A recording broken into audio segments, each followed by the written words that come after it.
Welcome everyone to the lecture of classical mechanics. According to your syllabus, first topic of classical mechanics is Newton's law of motion. Okay. So Newton first published these laws in Philosophia Naturalis Principia Mathematica. Okay, તો આ બુકમાં સૌપ્રથમ 1687માં ન્યૂટને એના નિયમો લખ્યા હતા. તો આ નિયમ છે એ એમ કહે છે કે હાઉ એની ઓબ્જેક્ટ મૂવ્સ અથવા એની મોશન છે, કોઈ પણ ઓબ્જેક્ટ છે એની મોશન કઈ રીતે થશે તો એના વિશે વાત કરે છે.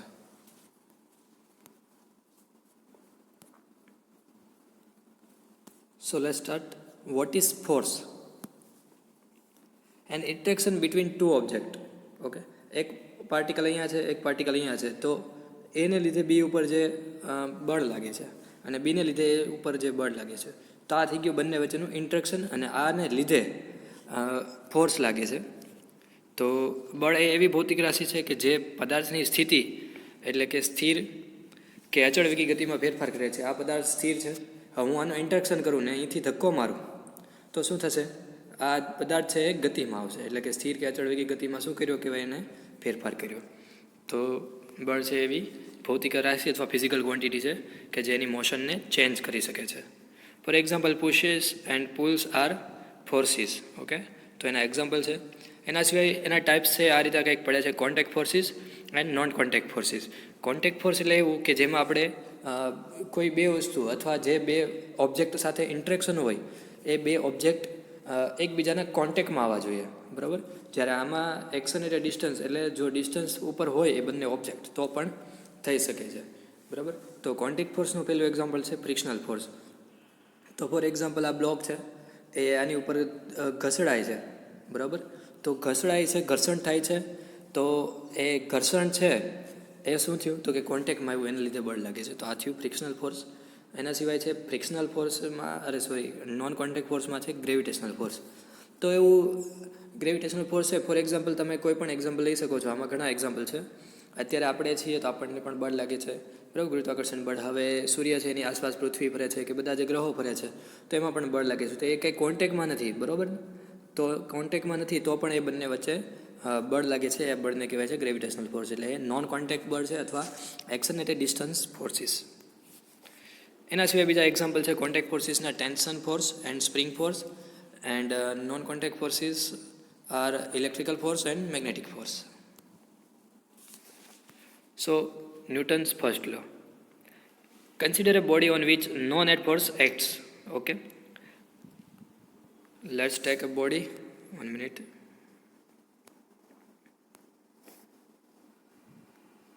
For example,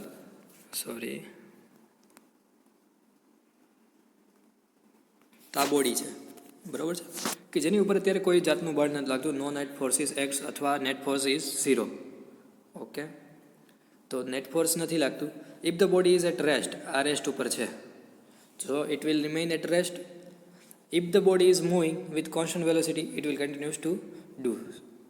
ઓકે, તો આ જે છે તમે આઈ થિંક લોઅર સ્ટાન્ડર્ડમાં ભળી જ ગયા છો, તો પણ અત્યારે અહીંયા છે તો જોઈએ કે જ્યાં સુધી પદાર્થ ઉપર અસંતુલિત બાહ્ય બળ, આ બહુ સરસ શબ્દ છે, અસંતુલિત બાહ્ય બળ. મતલબ એવું છે કે ફોર એક્ઝામ્પલ, આ બળને હું અહીંયાથી ધક્કો મારું છું, સેમ એટલા જ બળથી હું આ સાઈડથી ધક્કો મારું છું, તો હવે આ બોલ છે એ મૂવ થશે?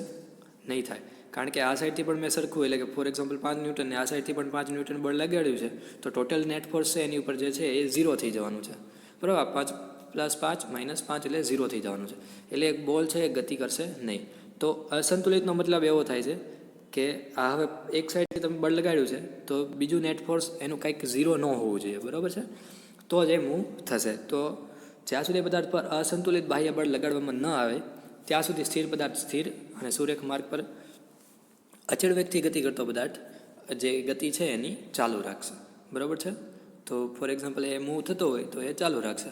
એટલે અહીંયા લખ્યું છે કે with no outside forces a moving object will not stop. Okay, પણ એ સ્ટોપ થઈ જાય છે, એનું રીઝન છે friction. Law of inertia. So sometimes Newton's first law are referred as law of inertia અથવા કે જડત્વનો નિયમ, જેને ગેલેલી નામના સાયન્ટિસ્ટે કીધું હતું કે આ જડત્વ અને જડત્વની વ્યાખ્યા એણે આપી હતી. તો એ આપણે જોઈશું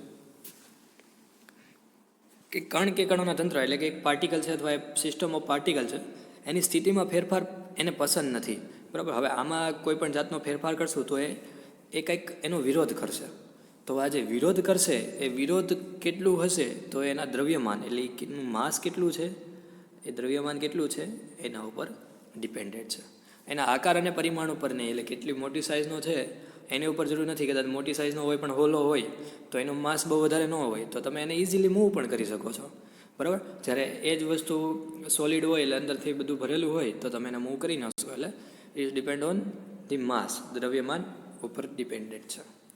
તો એની ઉપર આધાર રાખે છે કે જેમ દ્રવ્યમાન વધુ તેમ વિરોધ વધુ. એટલે આ બળ તમારે આને ધક્કો મારવો છે, આ મોટો સોલિડ છે તો એ વિરોધ વધારે કરશે.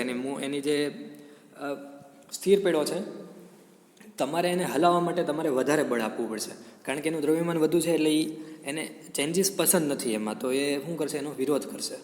તો આ જે પોતાની સ્થિર સ્થિતિને જાળવી રાખે છે, બરાબર, એટલે કે પદાર્થ જે ગુણધર્મને લીધે પોતાની સ્થિર સ્થિતિ કે અચળ વેગની ગતિ હોય તો એ અચળ વેગવાળી ગતિને આપમેળે ફેરફાર કરી શકતો નથી અથવા કે એને જાળવી રાખે છે. ફોર એક્ઝામ્પલ આ સ્થિર પેડો છે તો સ્થિર પેડો રહેશે, અને જે આપણે એને બળ લગાડવા માટે જે વધારે જરૂર પડે છે બળ, તો એ રીઝન છે, એની પ્રોપર્ટી છે, એ પ્રોપર્ટીને આપણે કહીએ છીએ ઇનર્શિયા અથવા જડત્વ. તો the property of a body to remain in the state of rest or uniform motion when no action of force is applied is called inertia. બરાબર. જ્યારે બળ નથી લગાડ્યું ત્યારે પદાર્થ એની જાતે સ્થિર પડ્યો રહે છે, અથવા જો એ ગતિમાં છે તો ગતિમાં રહે છે, તો એનું રીઝન એનું જડત્વ છે. ન્યૂટન્સ સેકન્ડ લો. બરાબર. કણના વેગમાનના ફેરફારના સમય દર, એટલે કે કણ એટલે પાર્ટિકલ છે જેનો વેગમાન એટલે આપણે મોમેન્ટમ કહીએ P. Okay. The time of change of momentum of particle, એટલે અહીંયા તમે હવે જોઈ લીધું આ મોમેન્ટમ છે ઓફ પાર્ટિકલ, એનો ટાઈમ ઓફ ચેન્જ છે, એટલે અથવા કે રેટ ઓફ ચેન્જ છે. તો હવે સમય દરનો ફેરફાર લીધેલો છે તો તેના પર લાગતા પરિણામી બાહ્ય બળ જેટલો હોય છે. એટલે તમે જોઈ શકો છો કે DP by DT is equal to F. તો આ જે લાઈન કીધી છે શું કીધી છે, F is equal to DP by DT. બરાબર. શબ્દોમાં કે વેગમાનના ફેરફારનો દર અથવા the time of change of momentum of particle is proportional to external force. Okay. And its direction is in the direction of force, એટલે જે બળ હશે એની ડાયરેક્શનમાં હશે. As we know P is equal to M V. Okay. P momentum છે, P is equal to M V. હવે આનું વિકલન તમારે કરવાનું થશે. DP by DT is equal to પીની તમે વેલ્યુ મૂકી દીધી, ડીએમવી બાય ડીટી. તો હવે એનું વિકલન કઈ આ રીતે થશે, જ્યારે બે રાશિ હોય એટલે કે એ ને બી હોય એનું તમે વિકલન કરો, D A by DT, D by DT A B છે, તો શું કરશો, પહેલાં તમે એ કોન્સ્ટન્ટ બીનું વિકલન, ધેન પ્લસ બી કોન્સ્ટન્ટ એનું વિકલન. તો સેમ વસ્તુ આપણે અહીંયા કરીશું, એમ કોન્સ્ટન્ટ બીનું વિકલન એટલે DV by DT, okay, plus V constant into DM by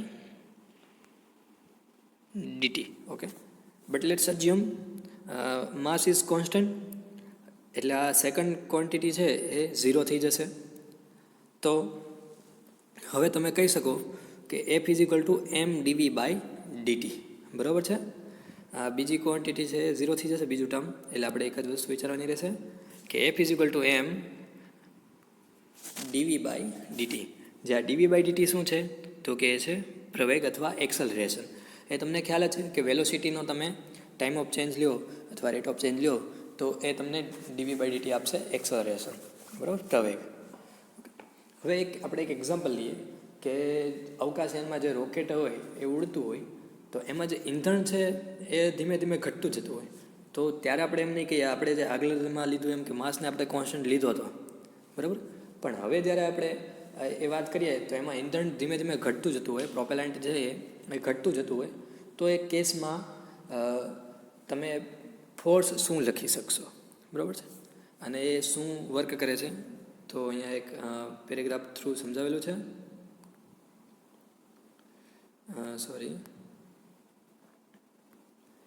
let's apply principle to a rocket. Okay, second law જે છે આપણે એને રોકેટમાં આપણે અપ્લાય કરીએ તો થ્રસ્ટ એટલે કે જે આ રોકેટ છે ફોર એક્ઝામ્પલ, બરાબર, સારું દોરેલું છે, આપણે દિવાળીનું છે એના જેવું નથી, આ સારું જે ઓરિજિનલ રોકેટ હોય એના જેવું જ છે, અત્યારે દોરવામાં આવું લાગે છે, બરાબર. તો એ રોકેટ છે તેની નીચે જે બળ લાગે છે, તમે જે ગેસ થ્રુ એને બળ લાગે છે તો એ થ્રસ્ટ છે.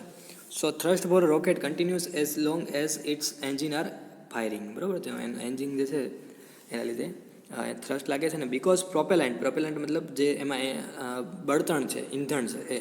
સો બિકોઝ પ્રોપેલન્ટ ઇઝ બર્ન્ડ અપ, બરાબર. જે પ્રોપેલન્ટ છે એ ધીમે ધીમે યુઝ થતું જાય છે, ફ્યુલ છે ધીમે ધીમે યુઝ થતું જાય છે. And the mass of rocket changes during flight, બરાબર. તો ફ્લાઇટ્સના સમયે એનો માસ જે છે એ ચેન્જ થતું રહે છે. And is mass is sum of all its parts, બરાબર. એટલે એના દરેક પાર્ટનો સમ છે તે, પણ એમાં કયા કયા પાર્ટ્સ આવશે તો કે એના પાર્ટ્સ છે engine, payloads, control system, propellant tanks and propellants, બરાબર. તો આ બધા એના પાર્ટ્સ છે, પણ એનું લાર્જેસ્ટ માસ છે એ હશે એના પ્રોપેલન્ટમાં, બરાબર. સો આ માસ છે એ કોન્સ્ટન્ટલી ચેન્જ થાય છે જેમ એન્જિન જે છે એ બળતું જાય અથવા કે ધીમે ધીમે ફ્યુલ છે એ કન્ઝ્યુમ થતું જાય છે. તો એ એન્જિન છે એ એક્સપેલ કરશે જે વધારાનું ફ્યુલ હોય જે બળી ગયું હોય છે, તો એ વધારાનું બળી ગયેલું ફ્યુલ જે છે એને એક્ઝોસ્ટ પ્લ્યુમમાં એને બહાર નાખી દેશે અથવા ત્યાં રાખશે. Thus the rocket's mass smaller during flight. Okay, એટલે ધીમે એનું માસ જે છે રોકેટનો માસ ઘટે. So in order to for the left side of our equation to remain in balance with right side. Okay, તો આપણે આ બંને ઇક્વેશનને બેલેન્સમાં રાખવું છે તો હવે શું કરી શકશું તો કે acceleration of the rocket has two increase as it mass decrease. હવે આ માસ હવે એક આપણે બીજી રીતે અહીંયા જોઈએ તો for example F is equal to M A છે તો એના ઉપરથી તમે કહી શકો કે A is equal to F by M. તો આ કેસમાં 1 મિનિટ, તો આ કેસમાં શું થાય છે તો કે આ કેસમાં થશે એમ છે એ ડિક્રીઝ થાય છે, ઘટતું જાય છે. તો એની સાથે એમાં શું થવાનું છે તો કે એનું એક્સલરેશન છે એ ઇન્ક્રીઝ થતું જશે, બરાબર છે. એને ફોર્સ લાગશે અને ઇન્ક્રીઝ થશે એનું acceleration. So acceleration of the rocket has to increase as its mass decreases, and that is why rocket starts off moving slowly and goes faster and faster as it climbs into space. એટલે ધીમે ધીમે સ્પેસમાં જાય એમ faster ને faster એનું પ્રવેગ વધતો હશે અથવા એ બહુ વધારે વેલોસિટીથી ધીમે ધીમે મૂવ થતું જશે જેમ અવકાશમાં જશે. Let's study special cases of second law. એમાં સ્પેશિયલ કેસ છે સેકન્ડ લોનો. ઇક્વેશન 1 મતલબ F is equal to M A, આ ઇક્વેશન 1 છે તમારું. આ શું વેલ્યુ આપે છે તો કે તમને વેલ્યુ આપશે એક્સટર્નલ ફોર્સીસની, કે જે પાર્ટિકલ ઉપર અપ્લાય થતું હોય અથવા જે કણ ઉપર બળ લાગતું હોય એનું કેટલું બળ લાગે છે એની માટે તમને જો માસ ખબર હોય, એનો પ્રવેગ ખબર હોય, એ પાર્ટિકલમાં પ્રવેગ કેટલો થાય છે, તમે ધારો કે માસ છે, એ માસ ઉપર તમે બળ લગાડ્યું, બળને લીધે એમાં પ્રવેગ આવશે. હવે તમારી પાસે માસ અને પ્રવેગ છે તો તમે બળ મેળવી શકો છો, તો આ એ વાત કહે છે. હવે ઇન કેસ તમારી પાસે બળ હોય અને પ્રવેગ હોય તો તમે માસ મેળવી શકો છો. Okay, so when external force is 0, પહેલાં આપણે એમ વિચારીએ કે એક્સટર્નલ ફોર્સ એફ 0 છે તો આ થશે 0 ઇઝ ઇક્વલ ટુ એમ એ. એનો મતલબ એમ થયો કે એ ઇઝ ઇક્વલ ટુ 0, બરાબર છે. તો એ ઇઝ ઇક્વલ 0 એટલે કે એક્સલરેશન 0 છે. એક્સલરેશન એટલે શું આપણે આગળ જોઈ ગયા કે ડીવી બાય ડીટી છે, તો ડીવી બાય ડીટી 0 થયો એનો મતલબ એમ થયો. અને ડીવી બાય ડીટી 0 એનો મતલબ કોઈ વસ્તુ 0 ક્યારે થાય જ્યારે એ રાશિ અચળ હોય. આ હું દેખાડતું કે સમયની સાપેક્ષે જે કેટલો ચેન્જ થાય છે પણ એ રાશિ અચળ જ છે તો એમાં ચેન્જ તો થવાનો જ નથી, એટલે શું આવશે કોન્સ્ટન્ટ છે એટલે એ 0 થઈ જશે. સોરી, વી કોન્સ્ટન્ટ છે, ડીવી બાય ડીટી 0 છે. So body continues to be in the state of rest. So first law is special case of second law. તો સમજાઈ ગયું, વી કોન્સ્ટન્ટ છે એટલે જ્યારે બળ 0 હશે તો એ શું કરશે તો કે એમાં કોઈ પ્રવેગ નહીં આવે, તો એ જેમ હશે એમનું એમ પડ્યું રહેશે, રેસ્ટ હશે તો રેસ્ટમાં રહેશે. તો આ જે છે એનો સ્પેશિયલ કેસ થઈ ગયો ફર્સ્ટ લોનો. નાવ ન્યૂટન્સ થર્ડ લો. તો આ બહુ ફેમસ લો છે, આઈ થિંક બધાને ખ્યાલ જ હશે, પણ જોઈ લઈએ. Four every action there is always an equal and opposite reaction. બરાબર છે. એટલે કે તમે જેટલું ક્રિયાબળ કરો છો, ફોર એક્ઝામ્પલ તમે આ અત્યારે નાવ છે, નાવ ઉપર અહીંયા આ સાઈડ ધક્કો માર્યો તો એ નાવ એટલી પાછળ છે એટલે તમે આગળની સાઈડ અહીંયા રહ્યું આ મુજબ આ બળ આ સાઈડ આવશે ને આ બળ આ સાઈડ જશે, બરાબર. તો એટલું જ આ બળ તમને વધારે લાગશે. એટલે જે હલેસા છે એ હલેસામાં પણ આ જ કોન્સેપ્ટ યુઝ થાય છે કે ફોર એક્ઝામ્પલ આપણા નદી છે એમાં તમે હલેસા આ હોડી છે અને હલેસા છે તમે કઈ રીતે ધારો કે તમારે આ સાઈડ જવું છે, તમે કઈ રીતે પાછળની સાઈડ હલેસા મારશો એટલે શું થશે તો કે આગળની સાઈડ ધકેલાશે. તો for every action there is always an equal and opposite, એટલે કે એની વિરુદ્ધ દિશામાં હોવાનું. એટલે કે જ્યારે તમે ગન ચલાવો તો એમાં પણ એવું થશે. આ પી છે, પી માઇનસ પી છે એટલે એનું મોમેન્ટમ છે, અને ગોળી છે આ સાઈડ ચાલશે પણ એનું થોડુંક બળ જે છે તમને સામેની સાઈડ તમે જે ગન પકડી હોય ત્યાં લાગશે, બરાબર. એટલે કે દરેક ક્રિયાબળ ને પ્રતિક્રિયાબળ સમાન મૂલ્યના અને પરસ્પર વિરુદ્ધ દિશામાં હોય છે. અથવા બીજી લેંગ્વેજમાં કેવું હોય, so let's put in order terms, આઘાત અને પ્રત્યાઘાત સમાન મૂલ્યના અને વિરુદ્ધ દિશામાં હોય છે, બરાબર. અહીંયા એના બે એક્ઝામ્પલ આપેલા છે, ગનનું એક્ઝામ્પલ છે, બરાબર છે. એવી રીતે આ નાવનું એક્ઝામ્પલ છે, રોકેટનું એક્ઝામ્પલ છે અને બલૂનનું એક્ઝામ્પલ છે. કે જેમ જેમ એક્શન એર પુશિસ ડાઉન એટલે એક્શન છે કહ્યું તો કે એર જે છે નીચેની તરફ ધકેલાય છે, તો રિએક્શન શું થશે તો કે બબલ છે એ ઉપરની સાઈડ જશે અથવા બલૂન છે એ ઉપરની સાઈડ જશે. તો that's why you can say F A B is equal to F B A, પણ માઇનસ વાય એ એમ કહે છે કે એ પાર્ટિકલ બી પાર્ટિકલ ઉપર જેટલું બળ લગાડશે એટલું જ બળ બી પાર્ટિકલ એ પાર્ટિકલ ઉપર લગાડશે પણ એની વિરુદ્ધ દિશામાં છે. તો વિરુદ્ધની માઇનસ એટલે એ વિરુદ્ધ દિશાનું દેખાડે છે, અને એફ એ બી એ એમ બતાવે છે કે એનું બી ઉપરનું બળ અથવા બીનું એ ઉપરનું બળ અને બીનું એ ઉપરનું બળ. એટલે એફ એ બી ને એફ બી એટલે કે એક પાર્ટિકલ બીજા પાર્ટિકલ ઉપર જે બળ લગાડશે એના કરતાં બીજો પાર્ટિકલ છે એની ઉપર બળ લગાડે એ સમાન જ હશે પણ એની વિરુદ્ધ દિશામાં હશે. Okay, so thank you.